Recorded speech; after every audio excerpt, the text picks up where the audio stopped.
I saw a woman quite a number of years ago who suffered from all kinds of gastrointestinal symptoms, a lot of pain, and she had been under many physical examinations and different doctors and hospitalized and so forth. And the pain continued, and it affected her life, the quality of life, very strongly.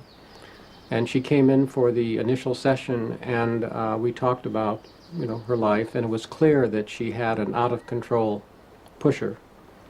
And so the first piece of work that I did with her was to talk to her pusher.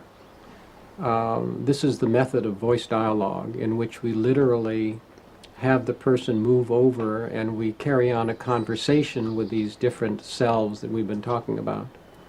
So she moved over to the pusher, and the pusher was very similar to the woman who first sat down there. She was very busy, and she was always moving, and her agenda book was filled up full time, and she was a driven woman. We then came back to the center place where she was in the beginning and talked about that a little bit, and then I said to her, I wonder if it might be possible to talk to the person on the other side. Do you ever just sit, or do you know how to be rather than do? Because the idea of being would be different than the idea of doing. Well, she didn't know much about being, but she got the idea, and we moved over to the other side. And I started talking, but with being there's not much talking because she just is. And her pain that she had had, for 3 years plus was gone. Absolutely gone.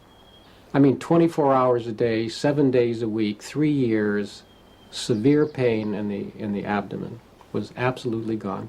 All the time that we were in this being energy. After a little while, I take her back to the center place, back to the pusher then, pain is back. Back to the opposite side, the pain is gone. Back to the center. Now that was a revelation for her, to realize that she had been married to this way of being in the world, literally married to this way of being in the world.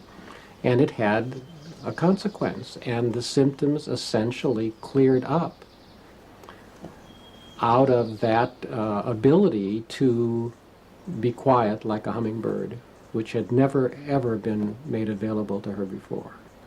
We have seen many examples where in one subpersonality there's an entirely different psychophysiological makeup than another. So that you find that somebody who comes in and stutters, another self will speak and it won't stutter. You find that some selves have headaches, others don't. The being voice very frequently doesn't have any of the symptoms that the other voices have. If you get into the self that's more flowing and more natural, or angrier and more reactive, headaches will disappear, tight shoulders will disappear, funny feelings in the stomach will disappear, and they will reappear when the primary self comes in. One of the primary selves that we've seen very frequently in women with breast cancer is a very responsible mother. Very responsible, who has taken care of everybody since she was very young. Perhaps these responsible mothers come in usually around the age of 4 or 5 years old in a conscious way. Sometimes they've been operating since infancy. But one dream of a woman with breast cancer, who was one of the most beautiful, responsible mothers you'd ever want to meet. She would take care of you, and she would take care of me, and she took care of her husband, and she took care of everybody she met. And she was really wonderful with it. But she gave so much that she wound up with breast cancer. And she had a dream the night before she went in for her operation for her mastectomies. And the dream was that there were 2 huge gorillas, and one was eating each breast. And she felt that that was truly a picture of what her primary self, that responsible mother, had done to her.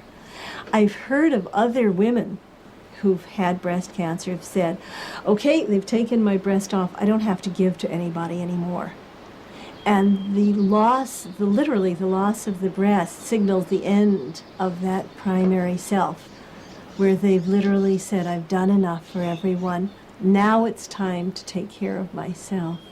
Are you saying that the primary self actually, or the disowned self, actually caused the cancer?